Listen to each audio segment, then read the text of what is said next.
Hi guys, നമുക്കിന്ന് നല്ലൊരു chicken വറക്കുന്നതാണ് ഈ കാണിക്കുന്നത്.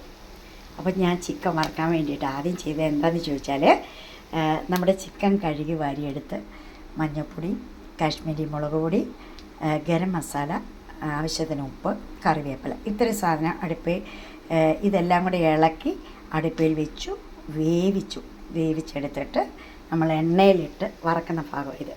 ആ വേവിച്ച സാധനം, മസാല വേറെ ഒന്നും ചേർത്തിട്ടില്ല, ഒരു മസാലയും ചേർത്തിട്ടില്ല. ചിക്കൻ മസാല ചേർത്തിട്ടില്ല, നമ്മൾ വെളുത്തുള്ളിയോ ഇഞ്ചിയോ പേസ്റ്റോ ഒന്നും ചേർത്തിട്ടില്ല കേട്ടോ.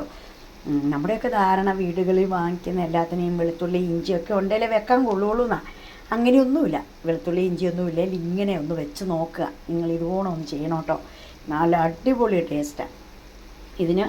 നമുക്ക് പ്രത്യേകം ഒന്നും വേണ്ട. 2 സ്പൂൺ മുളക് പൊടി കാശ്മീരി ഉണ്ടെങ്കിൽ, അല്പം മഞ്ഞൾപ്പൊടി, ഉപ്പും ഗരം മസാല പൊടിച്ചതും ഉണ്ടെങ്കിൽ ഓക്കെ, അടിപൊളി ചിക്കൻ വറുത്തത് ഉണ്ടാക്കാം. അപ്പം വേവിച്ചിട്ട് വേണം, വെള്ളമൊന്നും ഒഴിക്കാതെ അടുപ്പിൽ വെച്ച് ചെറിയ തീയിലിട്ട് വേവിച്ചതിന് ശേഷം ഇത് നമ്മൾ നമ്മുടെ കടായിലിട്ട് വറക്കുന്ന ഭാഗം. അപ്പോൾ ഇത് വറുത്ത് വെന്ത് വന്നിട്ടുണ്ട്.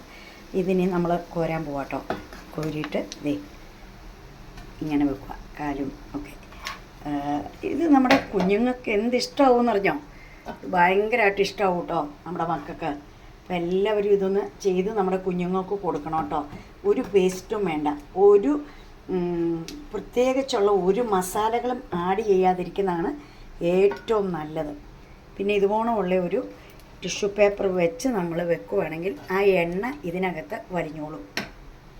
അപ്പോൾ നമ്മുടെ ഇന്നത്തെ ഡിഷ് എല്ലാവർക്കും ഇഷ്ടപ്പെട്ടിട്ടുണ്ടെങ്കിൽ എല്ലാവരും ഇതൊന്ന് ചെയ്ത് നോക്കണം. എൻ്റെ ഫ്രണ്ട്സിന് ഇത് മറ്റുള്ളവർക്ക് ഷെയർ ചെയ്ത് കൊടുക്കാൻ താല്പര്യമുണ്ടെങ്കിൽ ചെയ്ത് കൊടുക്കുക, ലൈക്ക് ചെയ്യുക, ഷെയർ ചെയ്യുക.